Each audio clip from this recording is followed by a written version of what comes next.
Hello, everyone. Good afternoon, good morning, good evening from whichever part of the world you are joining us from.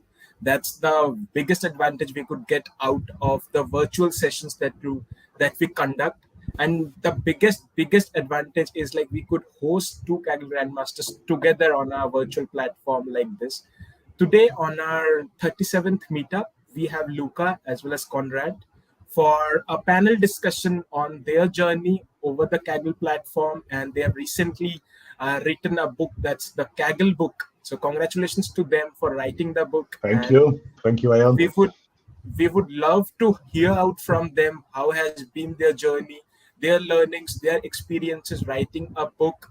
And Luca and like Conrad, seasoned Kagglers, and they have a good amount of experience Well around data spiced, science yes. and all this. Yeah, Yeah, yeah. sure. So without further ado, I hand it over to Conrad. Let's start with your introduction, and then we can go to Luca, and then we can start the session.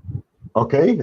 Well, thanks a lot. Thanks for the intro, Ayan, and thanks for having us. My name is Konrad.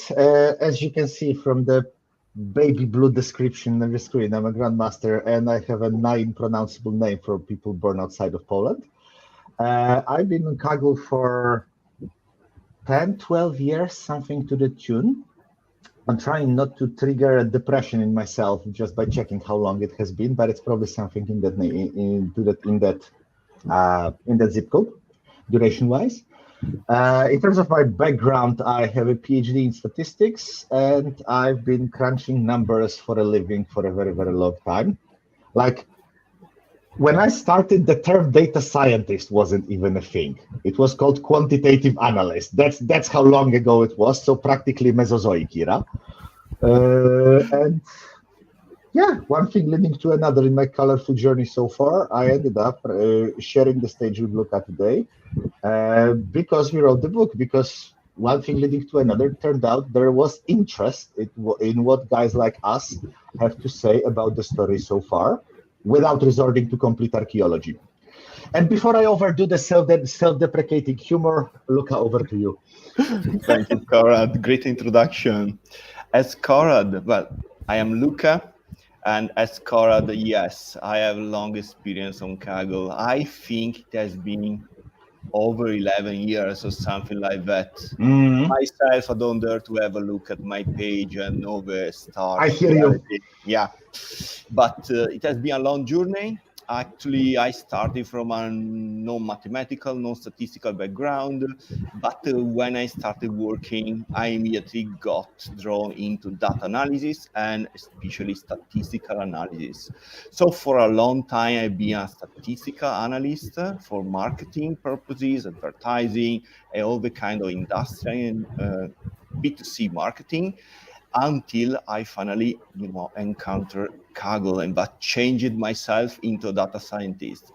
By the way, Konrad, when I hit the business, the common term was data miner. I don't know if it sounds Yeah. I am familiar with the term data miner because that's how the lecture was called in uni, in my master's, when I learned about SVN and those kinds of things. Yeah. But by the time I entered the job market, this got upgraded into quantitative analyst. Great. My personal favorite was when I in one instance, in my tenure as a quantitative analyst, I got spelled analyst, so double N. As all the visions of medieval monks buried in a stony castle somewhere. Like, I dig that. I think Middle Ages were awesome in a lot of ways, but not exactly my vision for professional future. Yes, perfect. And I have to add just that Kaggle, it has been a long time, but every day still nowadays there's something useful to be learned in Kaggle, and it supported me, and I think it's also the case of Konrad, in every stage of my professional career, and I think it will continue to. Absolutely. Yes. Until the very end, ours or Kaggles, whichever comes first. Yeah. Yes. Super awesome to get introduction from folks like Luca and Conrad.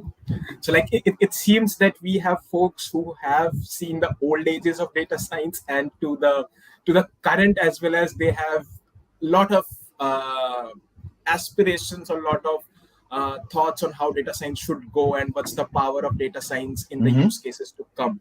So like a super awesome discussion pointer to start with.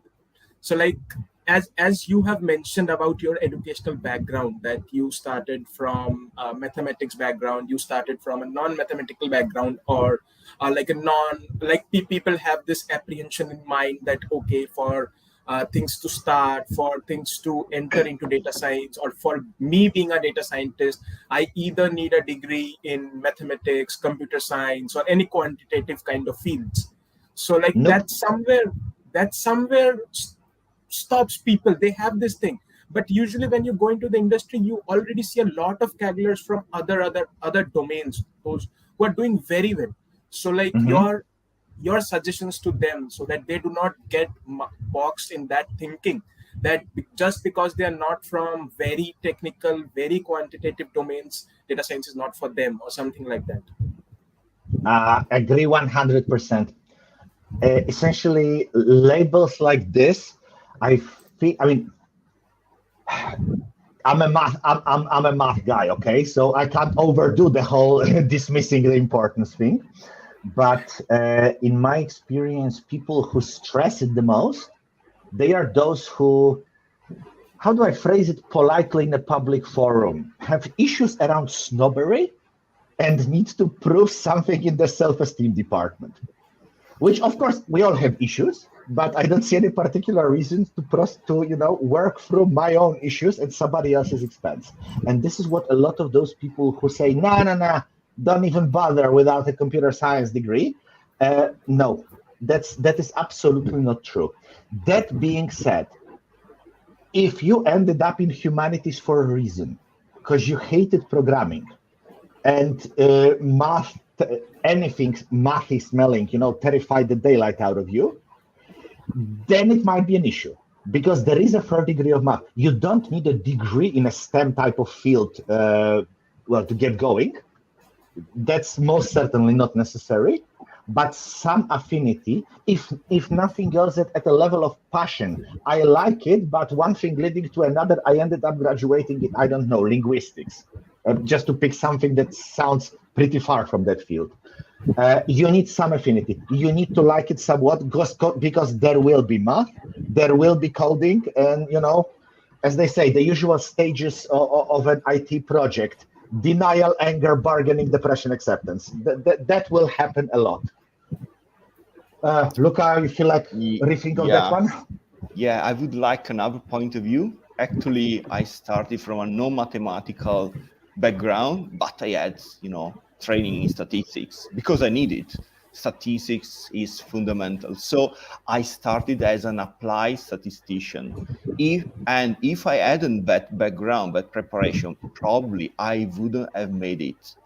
So even nowadays, you have to think of our profession as a T-shaped competency system. So you should have one very strong expertise. It could be linguistics, and that's fine, because it opens you all the world of natural language processing, for instance. Agreed. It could be mathematics, it could be computer science, it could be, of course, statistics.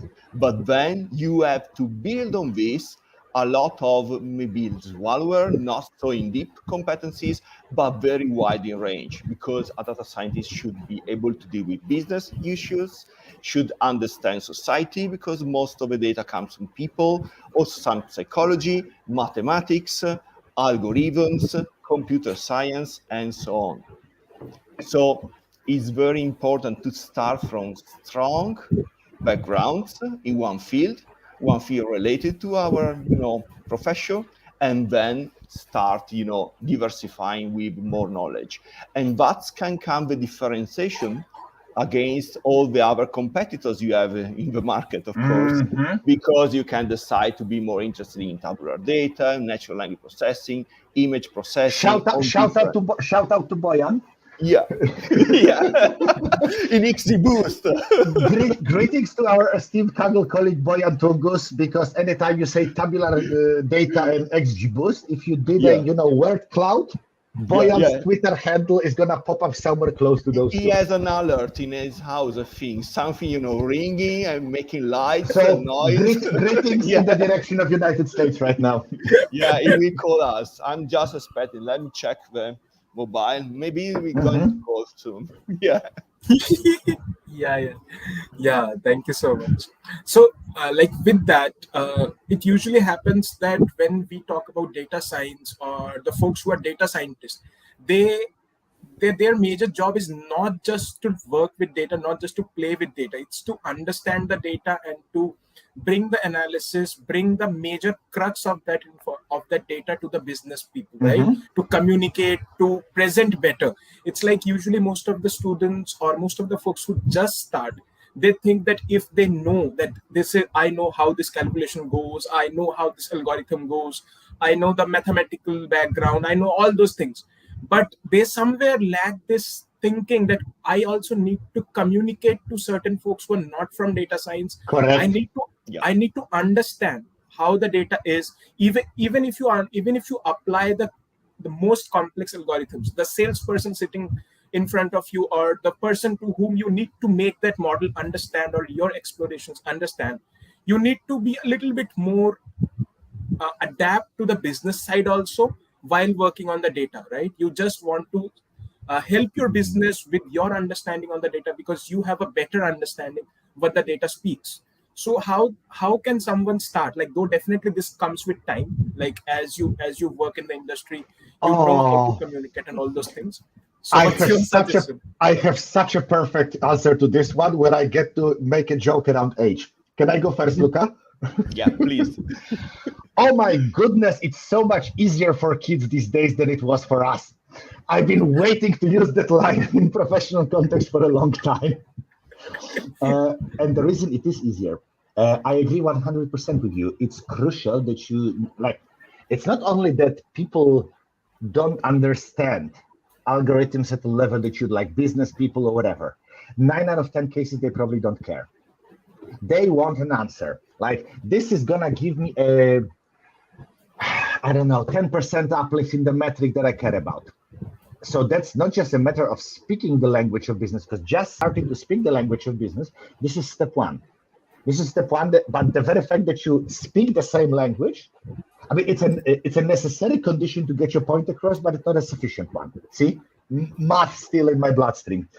But what's important is, I mean, to give you an example, anybody who's done a little bit of machine learning is probably run into binary classification. Say in the context of, I don't know, churn, say, as a practical problem to solve.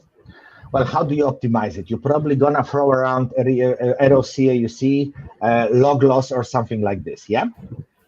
Yeah, good luck explaining it to business. You write them a formula for log loss, boom. With the one formula you wrote, you just lost half the audience. And it compounds geometrically from that point onward. So what you need to translate it into things like lift curve. Mapping from one to the other is not that hard, but in practice, it has to be a data scientist who understands that. And this is just an example for the context of binary classification, but you can find it for most others.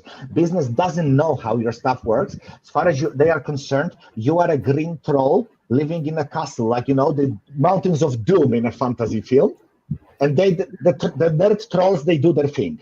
That's more or less how business thinks about data science, which is fine because they are usually too afraid to micromanage. So it's not without advantages, but you need to speak the language and you need to get your point across. And the reason I started with a joke about age and, oh my God, kids have it back in my day, is that what you have practically commoditized right now are things like Gradio.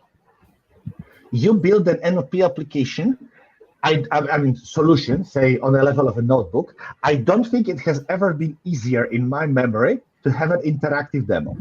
something where I can just throw a link at people, and I'm like, dude, you're sitting bored on a train and playing on your phone. Check out this demo, and it's going to work. Well, subject to issues with mobile version of a browser, but let's pretend for a moment that they are not there.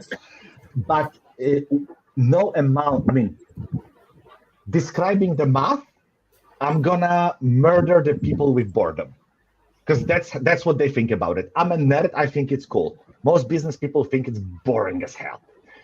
Presentation goes a little in the right direction, but they've all seen, I mean, the phrase death by 1,000 slides did not come from nothing. If you can show people something where they, it's almost literally, they click and something happens. It's almost gamification of showing your concept. It works. You can't argue with the results. It just works. So this is super important. And I think being able to build, I don't know, logistic regression on top of bag of words for NLP with an interactive demo will get you further than understanding a mutation of bird that was unleashed last week. If all you understand is bag of words, but you can build an interactive demo, boom, you're like light years ahead of competition who can do the greatest bird in a notebook. And this is where their ability ends. Okay. I completely agree with you, Konrad, because it's actually exactly my experience. I remember 5-7 years ago, you entered the room, they introduced you as a data scientist, and silence came down. Everyone was listening to all the gibberish you were going to say, and they will not prefer any further question or word after you talked. Yes. It deeply changed, actually. The magic around data scientists disappeared. And I have to tell you that nowadays, it be sadly too. We enjoy that time, actually.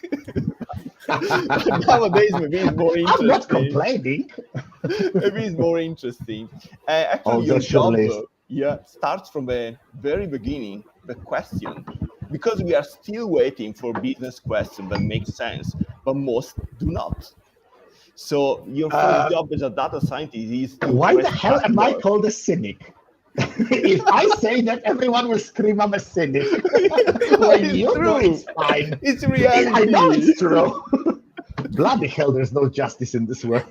Yeah, because your first job, if you want to be successful, is to change the question they make to you in a way that you can solve them. Because they will ask you, questions from the trifle to the magical word. And what can you do? You have to put down the skills in order to change by explaining and demonstrating that actually you can do a different job for them. Yes. And when you have done the job, they don't care you have used logistic regression or the latest pre-trained network. They really don't care. They want to see the results, and they can be a demo, as Konrad, very successfully explained. And this is true. You show an Excel file with some plugin, and that's boom, is magic. Everyone will love it, especially if it is, embedded into Excel. Or yes. Although you know what, there are limits. Rules. I know we work for the money, but there are things a man shouldn't do if he wants to retain some modicum of self-esteem. And I'm sorry, Excel is where I draw the line. Actually, I am, less strict against Excel because I worked a lot in the past. In marketing, you don't do anything without Excel. And also in business, in finance, you will find Excel everywhere. It's something that I think is easier to eliminate COVID than Excel, basically. So you cannot get rid of that. And I don't know. There's a reason why in my dealings with marketing, we have a bit of a frenemy relationship. There's things I like. Why I like working with those guys, but Excel is like, oh, good gracious, it's 2022, guys, come on. Yeah, Konrad, I will tell you. When I arrived in Berlin, my very first, very serious data science job. Okay, I started immediately building models and trickling a lot, huge, code base that someone left to me about 10,000 lines of Python that no one could understand, and I immediately to understand them on the spot. But what made the difference? I put some results in an Excel spreadsheet, and I just colored the names of the labels and put some colors here and there on the numbers. That made my day. They came to me and said, finally, someone who understands the business. Look, I've done that too. It's just that this is not on the list of stuff I'm really proud of, okay? I'm not saying I haven't done it. Okay, luckily they remember me for other tasks. But no, that's a scary thought, isn't it? Good. Yeah, but that Excel job, really changed, the overview, the management had on me. Yes, we made a good investment. He knows how to use Excel. It may sound incredible, but it's one of the skills you have to have. Oh, no, I believe you. I believe you 100%. Got it. So with that, like the data analyst folks would also have motivation inside them that usually data analyst thinks that our day is usually SQL and Excel, and we like being a data scientist or being into the core modeling part and all those things are not for us and kind of things. So like data analyst also needs to understand that because they work with data day in, day out, they have a good scope to shift from data analyst. Sorry, I have to detach a few minutes. Sorry. Sure. No worries. So like data analysts also have a good amount of chance to enter the data science industry, where the data scientists are not just made to work as a data analyst, but really the data scientists work, like where they work with models and all those things, rather than only SQL and Excel, only those parts. So like any suggestions for them, like how they can shift from data analyst to data scientist, though the path is not very big. Read the job spec first, because last year or so, I've started to notice a distinction in the market between, what would you call it, labels that I treated as maybe not interchangeable, but just about, namely people working in data science and people working in machine learning. I mean, thankfully, the idea that, look at me, I look pre-trained BERT and I do artificial intelligence, yes. Thankfully, that bullshit seems to be dying down, so, which makes me very, very happy.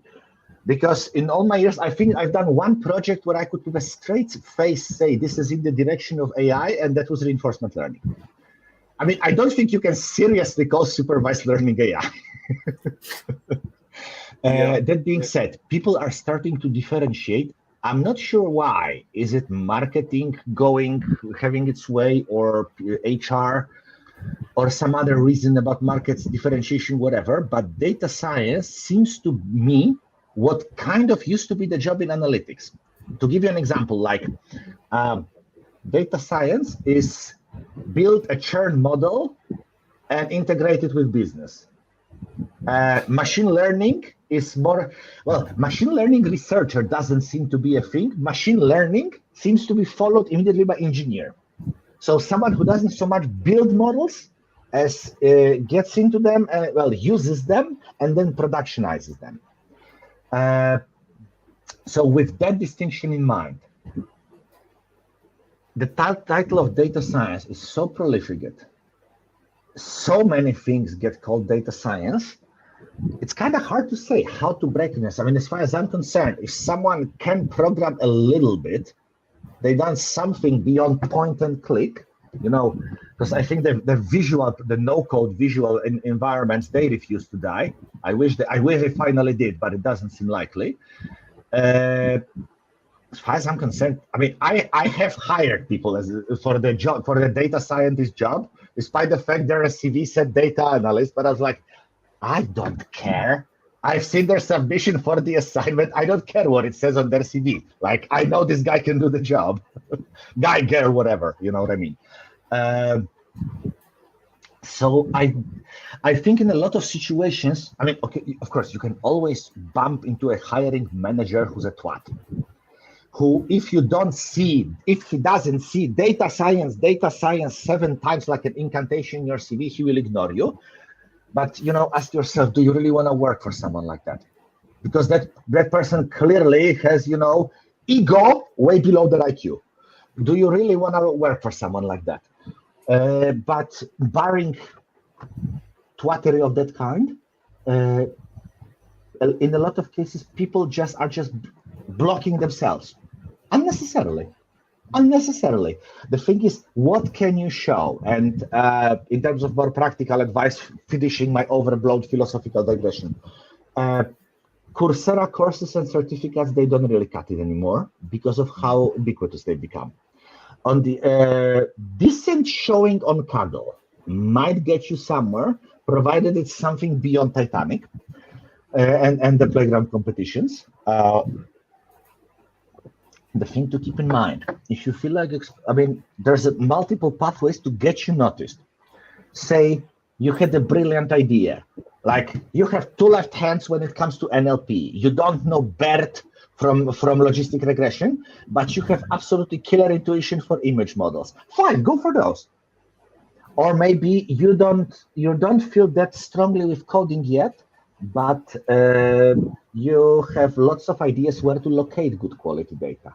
Fine, go the datasets route. And ultimately, I don't think I've seen a case of someone who became like a master or grandmaster in one category on Kaggle and was novice in all the others. I don't think I know a lot of cases like this. They probably do exist somewhere in the mass of people, but not a lot. Start with that. This will already show people who have at least some idea what they're talking about, that you are not just another face in the crowd. You're someone who's actually gone a bit further than that. If you feel like having a pet project, showing your repo never hurts. So those 2 things I would say. As you indicated earlier on, we have people from all over, probably several different time zones, which translates to different countries. So I am, in what I just said, I'm kind of striving for the common denominator.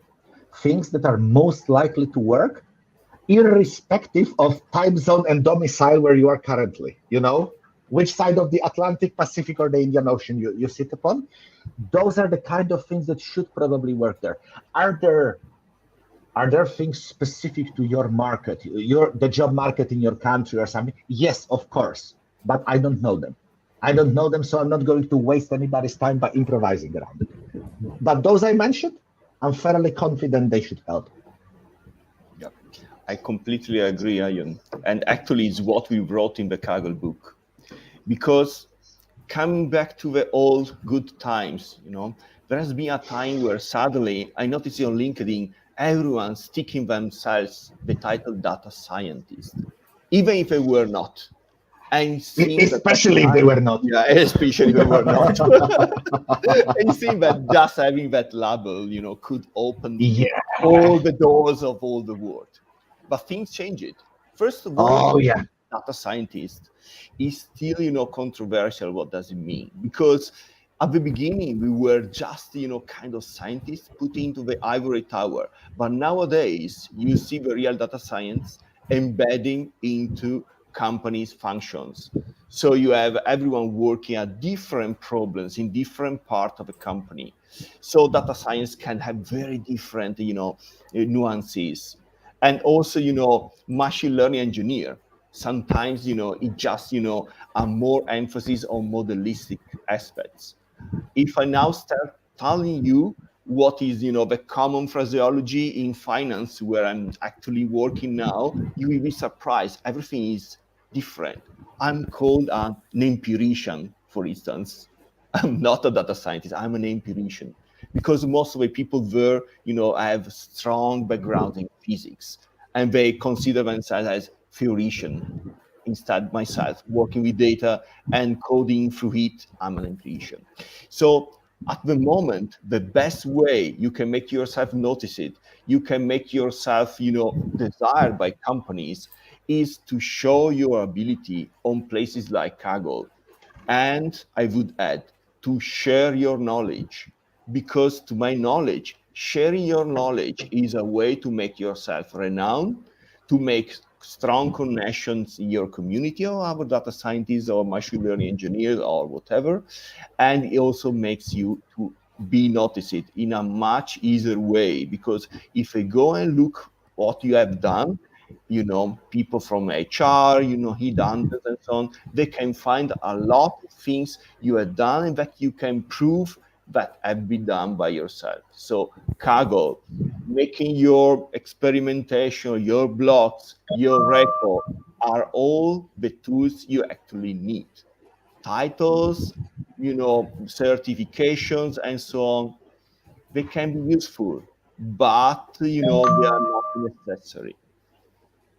Got it. So that's a very good understanding for the folks to get the answers from the very basics to the very advanced, how to go and how to make yourself known in the industry, not only by the titles that I am a data scientist, data analyst, but truly from your work, the works that you do, the projects that you do. So that really speaks, whether the person is hiring for data science or all other things, your work definitely speaks for that.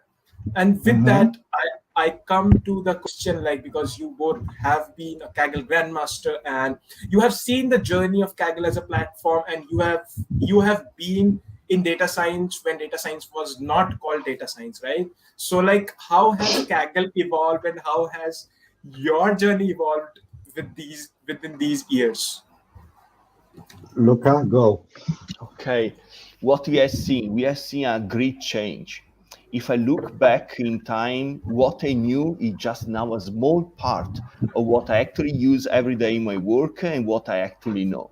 So there has been a very huge development, and the largest part is due because of deep learning. So if you want to advance, Greatest revolution, yes. Yeah, you have to understand what is deep learning. You have to master at least one of the frameworks that are commonly used. Namely, could be TensorFlow or PyTorch, but you need the mastership in one of them, better in both. And what else I've seen? I've seen much more attention to the impact of what you do on business. So you shouldn't limit yourself to knowing algorithm or to just be involved in modeling. You also should be able to understand what impact has what you make from engineering point of view. So how does it cost running that on machines? What kind of latency? What kind of problems user can have getting the prediction for your models and so on. Maintenance of the models and their impact on the business. That's what really changed in the recent years, and that actually also appeared as a consequence on Kaggle, because a few years ago we had many competition based on tabular data and interesting industry problems. We had a lot of banking, insurance, so on, and that all suddenly disappeared. Why? Because basically all these institutions can solve those similar problems by themselves very efficiently with the people, the staff they have. Now you see mostly very on the fringe, on the edge, problems dealing with deep learning. And I think this will continue. And if you want to excel at Kaggle, you really need the skills and the knowledge as well as the machines, because you need, of course, machines and GPUs for doing that in order to keep up with the momentum. What's your point of view, Konrad? Beyond you pointed the major thing, the deep learning revolution. That's the biggest change. The fact that tabular competitions seem to be practically a thing of the past. Occasionally something pops up or in the playground section, but in terms of featured one, that's about it. What else? A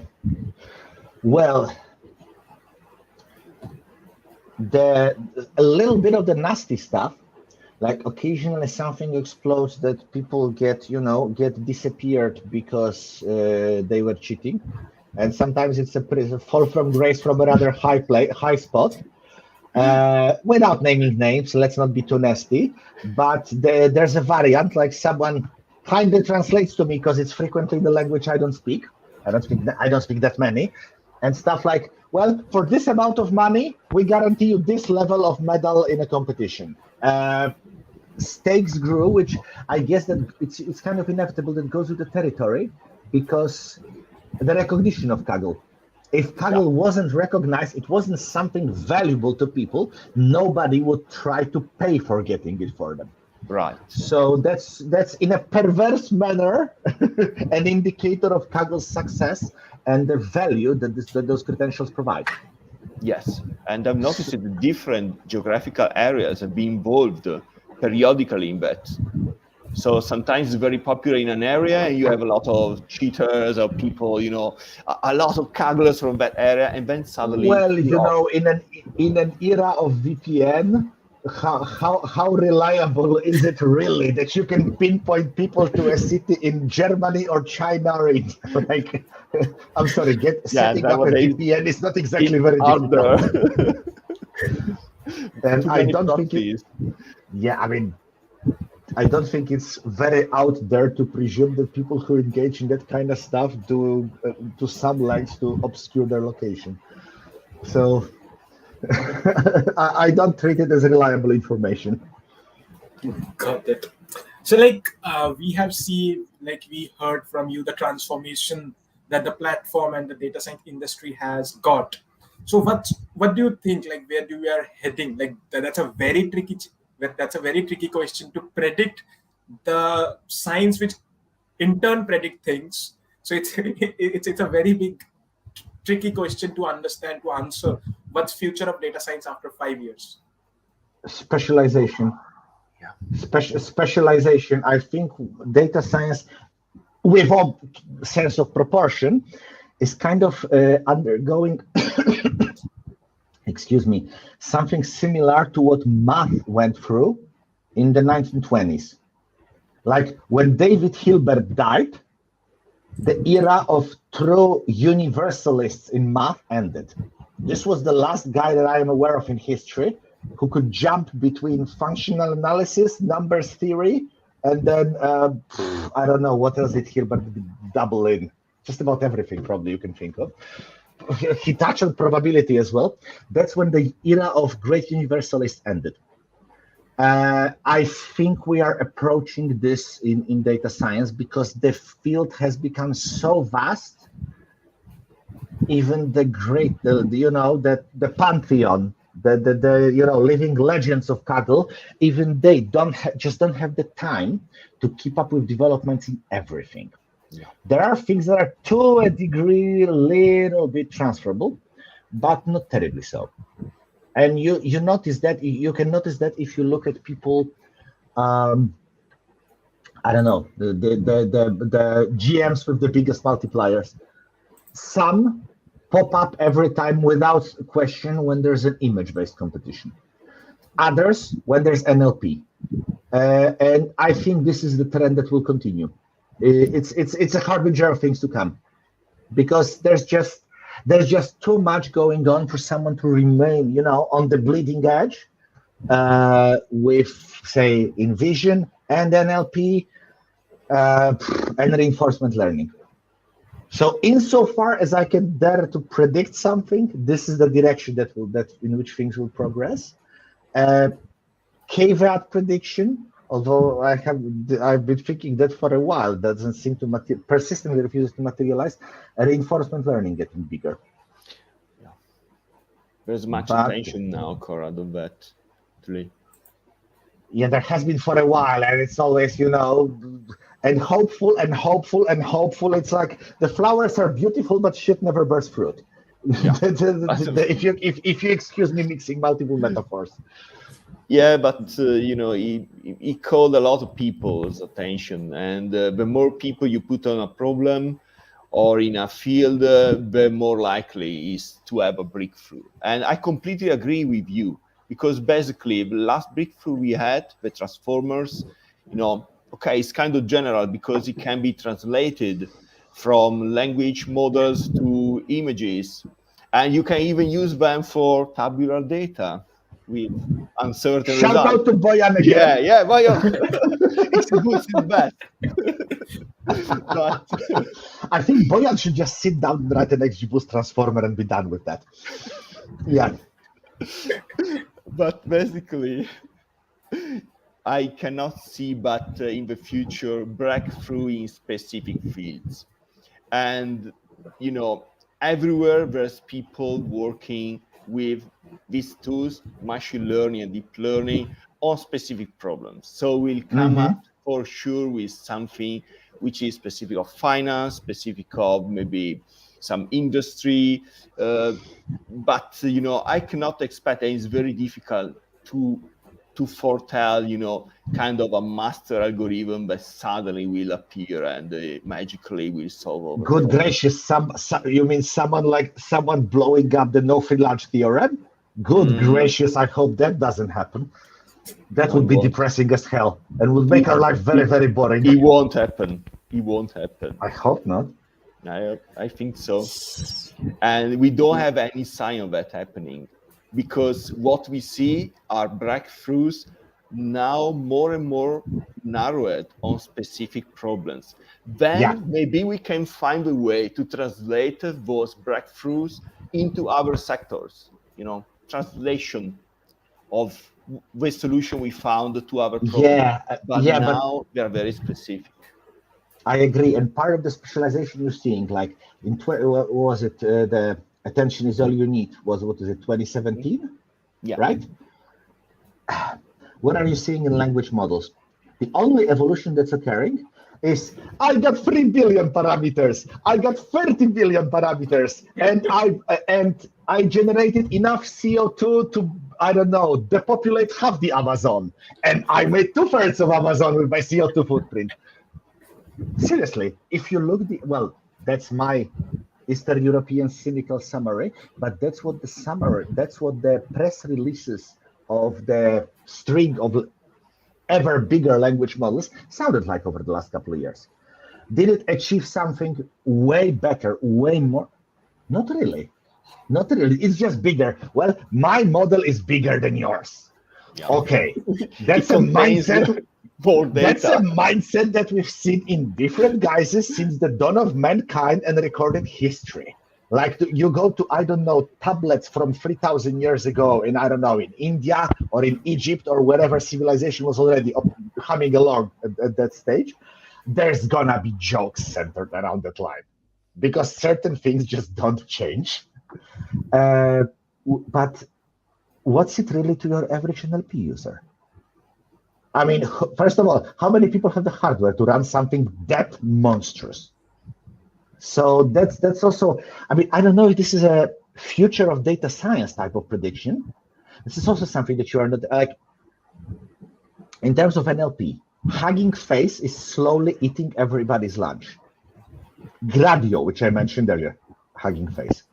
Most recent model, fastest way to deploy something, grab zero shot classification. I mean, Hugging Face, shout out to Abhishek, is becoming, I don't know, a Google of the NLP world.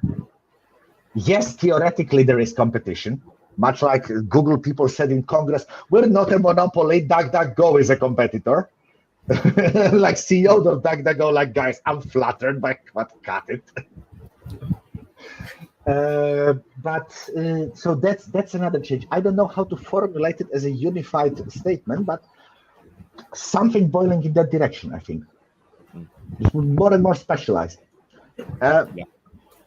As far as I'm concerned, I hope someone pops up and starts giving Hugging Face a run for their money, because with all due respect, and I have a lot of warm feelings about this company, long term, it's not healthy for anybody.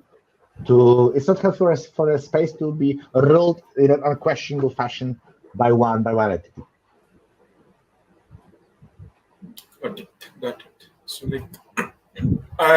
answer from the reality of today's world, like not making fairy tales that, okay, we will do that, we will do this at the cost of destructing certain things, or at the cost of doing things which won't bring much benefit to the humanity as a whole. So very, very good point. So moving towards your journey towards writing the book, the Kaggle book, because that's what got a lot of attention from their community members recently. They know this book is kind of something which we can go understand and to help us prepare better to enter the industry or to participate on Kaggle and all other things. So the first question to both of you, because you both wrote the book together, what was the major motivation to write this book at the very first place? Like maybe there might be multiple blogs out there who tell about do this, do that, this is our journey, this is that journey, all those things. So what was your motivation before coming together to write this book?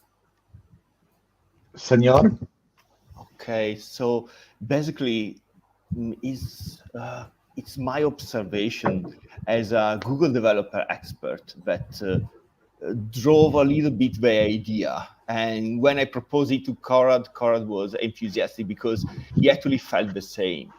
As a GDE, I try to popularize a lot of ideas about machine learning and deep learning, and about also doing competition on Kaggle.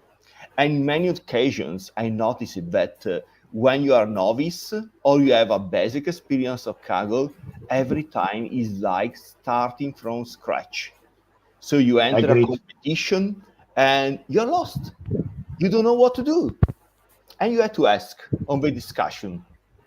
And depending on the people in the competition, you can get varied answers. Some good, some bad. So. And that's all. A lot of people don't have a very good experience out of their competition. So what could we have done?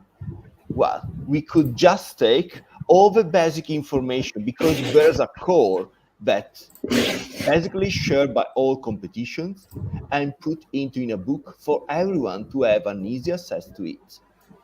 And that was the core idea that moved us.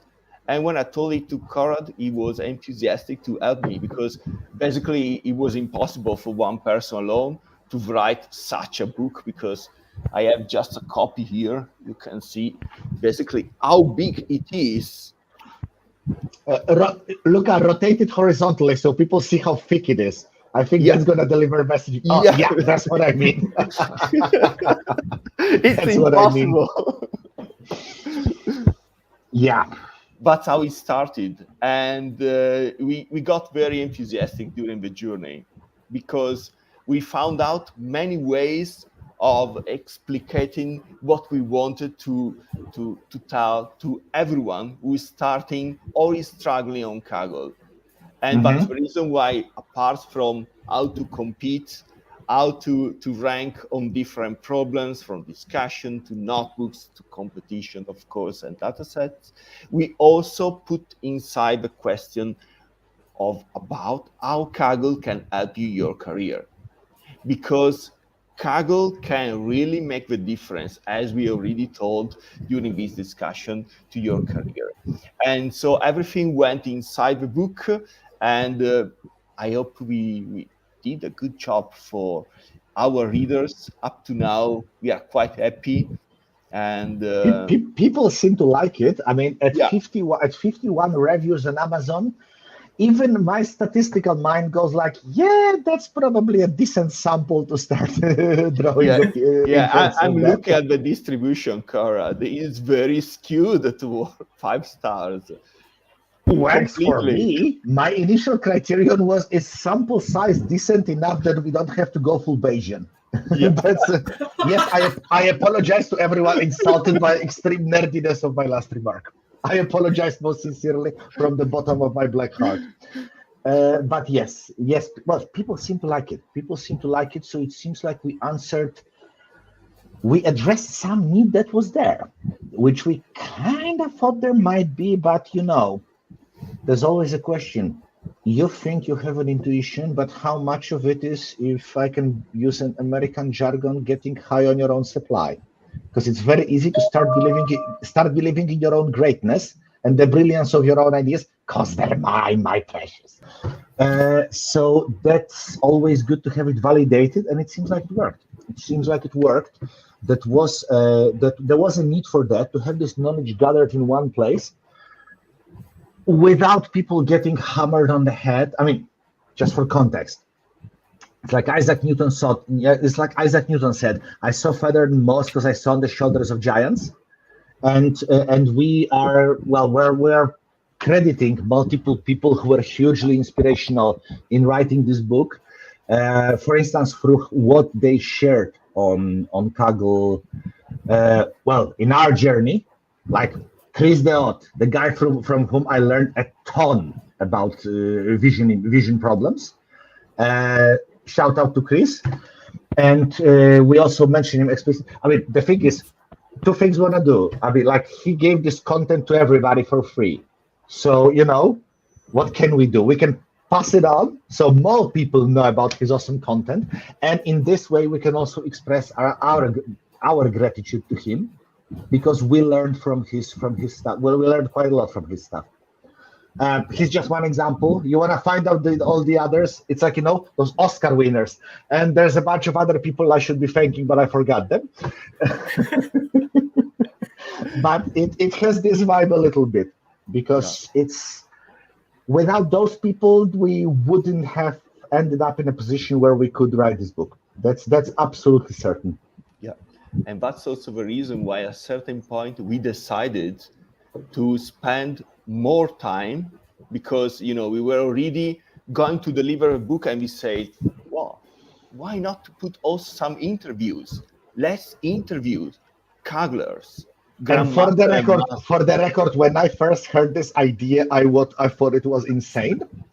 And then responses started coming, and I had a Hamlet kind of moment. There is method to this madness. For the record, I was extremely skeptical at the start, and I'm very happy to be proven wrong. Yes, actually, you made an incredible feature to the book. Yes, I think it really resonated with people. Yeah, I think also because you can find in many places interviews to Kagglers, but every time the interview is different, and you cannot really compare what every grandmaster and master says.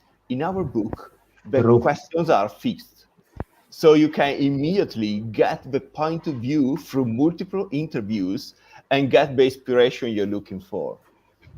Mm-hmm. Agree. So it's like, we hosted Luca in our previous edition of the meetup too. So like, when we were doing the 35th meetup, a few of the community members reached out to us. Hey, this is a new book and this is really great. Like, multiple folks, like I think maybe 10 or so people reached out to us over our email ID that you should host the authors of this book on your community's event. So that's the motivation that we got from the community itself, that okay, bring Luca and Conrad on stage for a panel discussion or for an event of the community. So that's the love that community is giving from the very ground zero, I would tell, because we do have community members who are just starting, who are Kaggle Grandmasters, who are somewhere in the middle of their data science journey. So getting so much of love for your book from them, and because this book represents the Kaggle world as a whole, right? Like it's not that it's only your book, like because Luca and Conrad has written, if we are reading it, it's just a world for them. Like how the way you have made the book together, it's resonating with the people, and they're really thankful to you. So we just wanted to host you on our platform and to say thank you from their side also for writing the book and for giving such insightful for sharing such insightful tips and tricks for them to learn and to grow in their data science journey. Thanks for that. And thank you. With that, a last question. Like if someone wants to get hired as a data scientist, what are the skill sets you would look? That would be a summarization, because we mentioned Kaggle definitely helps you to get that. Python. Okay. Python is the new Excel. Mm-hmm. It's a brilliant line I read somewhere, and I'm stealing it shamelessly and using it left, right, and center. Yes. Trademark it immediately. Nah, come on. I grabbed it in open domain. What am I, a patent troll? Come on. No. But Python definitely. It's true. Visualization, so that you know how to tell a story of what you're trying to do, and pick one field where you know how to. Like I said, it doesn't terribly matter. Tabular data, images, NLP. I mean, has to be something that's related to the field you are applying to. Like if you are going to apply to, I don't know, sales department, they have no idea how good your image skills are because they don't care. So it has to be kind of linked to what you'll be working with. On the other hand, say you're, I don't know, it's an industrial job with tons of sensors data to work with. Yeah, tabular data and time series, that's probably a pretty good first bet. Those kinds of things. Find one thing and learn at least somewhat how to code it. I agree completely. Python is very important, and especially fluency. It means being able to solve a very easy problem using Python without looking up too much, on Stack Overflow or other sources. Mm-hmm. Because, okay, we all, we all Google when we just, are coding. But if you don't need to, what to do, you have the basic skills, but much better. You'll be speedier, more confident in your solutions, also more resonated in your solutions. And I would add to the stack that Conrad, already told you about, the capability of working together with others. One of the things that I test when I interview candidates is, can you work with us? Because even if you don't know something of our field, so maybe, okay, you don't know logistic regression. So what? We can teach you. But you need to be able to work with a team, to communicate with other people, and to communicate, of course, with stakeholders. So this is a very important criteria we now consider besides technical skills for hiring a data scientist. And I think it's not just Cora and me. It's everywhere this way. Yes, like I can also agree to that, because a lot of my knowns who have been hired into data scientist roles, it's like we cannot tell that all of them are of the same skill sets, all of them share the same domain of same expertise in every domain. It's like someone is good at something, someone is good at something, but they all share a common thing, that they are eager to learn, they're passionate about data science, they know why they are doing it. It's not just because they know Python they start writing it just for XYZ reasons, which doesn't aligns to a business goal. So definitely, like, knowing when to use it, how to use it definitely matters. And otherwise, those technical skills definitely can be taught with certain courses, with certain team trainings, knowledge transfers.